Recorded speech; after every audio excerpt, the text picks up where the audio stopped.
ప్రభువును ప్రియ రక్షకుడైన దేవుని పేరట మీ అందరికీ శుభాభివందనములు తెలియజేసుకుంటున్నాను. ఈ జీసస్ న్యూ క్రియేషన్ మినిస్ట్రీస్ ద్వారా ఈ రీతిగా ప్రతిరోజు అనుదిన ఆహారమును మీతో పంచుకోవడానికి దేవుడిస్తున్నటువంటి కృపను బట్టి దేవునికి ఎనలేని కృతజ్ఞతలు. వాక్య ధ్యానంలోనికి మనం వెళ్దాము. 91వ కీర్తన 1వ వచనం. మహోన్నతిని చాటున నివసించువాడే, సర్వశక్తిని నీడను విశ్రమించువాడు మహోన్నతుడు. ఆయన నమ్ముకున్న వారిని ఆయన అన్ని విధాల కాపాడగల సమర్థుడు, సర్వశక్తిమంతుడు. విశ్వాసుని రక్షించడానికి సంపూర్ణ సామర్థ్యము గలవాడు.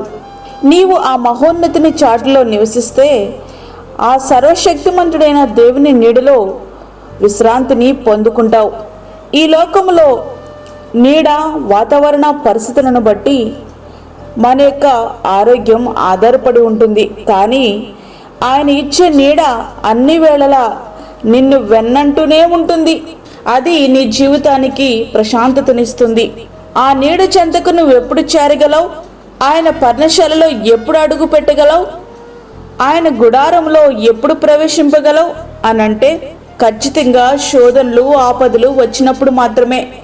సమాధానం లేని ప్రశ్నలు, పరిష్కారం లేని సమస్యలు మనం ఎదుర్కొంటున్నప్పుడు మనం ఆందోళన చెందనవసరం లేదు. ఆయన గుడారం నీ ముందే ఉంది. ఆ పర్ణశాలను చేరగానే నీ కన్నీరు నాట్యముగా మారబోతుంది. నీ దుఃఖ దినాలు సమాప్తం కాబోతున్నాయి. ఆపత్కాలమున ఆయన తన పర్ణశాలలో నన్ను దాచును, తన గుడారపు మాటున నన్ను దాచును. ఆశ్రయ దుర్గము మీద ఆయన నన్ను ఎక్కించును. కీర్తనలు 27వ అధ్యాయము 5వ వచనం. నా దాగుచోటు నీవే, శ్రమలో నుండి నీవు నన్ను రక్షించదువు. విమోచన గానములతో నీవు నన్ను ఆవరించదువు. కీర్తనలు 32వ అధ్యాయము 7వ వచనం. శోధనలు, వేదనలు, శ్రమలు, కష్ట సమయాల్లో నీవు దాగియుండే చోటు ఆయనే మహోన్నతుడు, సర్వశక్తిమంతుడైనటువంటి దేవుడు. ప్రియ స్నేహితుడా, వాక్యం వింటున్నటువంటి ప్రియ దేవుని బిడ్డ, ఒక్క విషయం నీకు అర్థం కావాలి. పాపాన్ని కప్పుకుంటే మాత్రం ఆయన నీడలో దాగి ఉండి సేద తీరే అవకాశం నీకు లేనే లేదు. కనీసం ఆ పర్ణశాల దరిదాపుల్లో కూడా నీవు చేరలేవు. ఆయన పర్ణశాలలో నీవు ఉండాలి అనంటే పాపాన్ని విడిచి ప్రభు పాదాల చెంత చేరు. సుంకరి చేసిన చిన్న ప్రార్థన పర్ణశాల ద్వారాలు వాటంతట అవే తెరుచుకునేటట్లు చేస్తుంది. మన నిజ జీవితాన్ని దేవుని సన్నిధిలో ఒప్పుకుందాం. ఆ చల్లని నీడలో నిత్య శాంతిని మనం పొందుకుందాం. అటువంటి కృపా ధన్యత ప్రభు మనకి అనుగ్రహించునుగాక. ఆమేన్.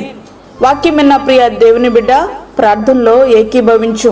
పరిశుద్ధమైన తండ్రి, ప్రేమగల యేసు ప్రభువా, అమూల్యమైన మరి యొక్క దినము మా జీవితంలో మీరు అనుగ్రహించారు. నీకు వందనాలు. మా దాగు చోటు నీవే ప్రభువా. మహోన్నతుడా, నీ రెక్కల చాటులో మేము ఉండడానికి, నీవు ఇచ్చేటటువంటి విశ్రాంతిని మేము పొందుకోవడానికి మీరు మాకు సహాయం చేయండి. అదేవిధంగా చంటి బిడ్డలను, వృద్ధులను, గర్భిణీ స్త్రీలను మీరు జ్ఞాపకం చేసుకునండి నాయన. గర్భఫలము లేని బిడ్డలకు గర్భఫలము దయచేయండి. ఈ దినమంతటికి కావలసిన నీ కృపను సమృద్ధిగా మాకు దయచేయండి ప్రభు. భయంకరమైన దినాలలో నీ కాపుదల క్రింద, మహోన్నతుడైన నీ రెక్కల క్రింద మేము దాక్కునడానికి సహాయం చేయండి.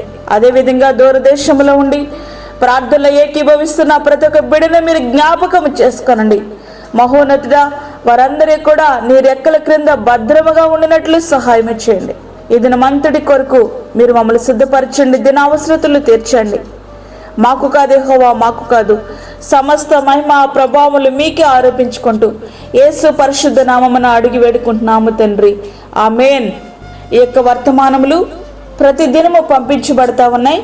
మీ బంధువులకు, మీ స్నేహితులకు ఈ యొక్క వర్తమానములు షేర్ చేయండి. దేవుని పనిలో మీరు కూడా పాలిభాగస్తులు కండి. అదేవిధంగా మీ ప్రార్థన అవసరతలు మాకు తెలియచేయండి. మా ఫోన్ నంబర్ 9177377559. దేవుడు మిమ్మను, మీ కుటుంబమును దీవించునుగాక. ఆమేన్. దేవుని సేవలో మీ సహోదరి అన్నమణి సాల్మన్.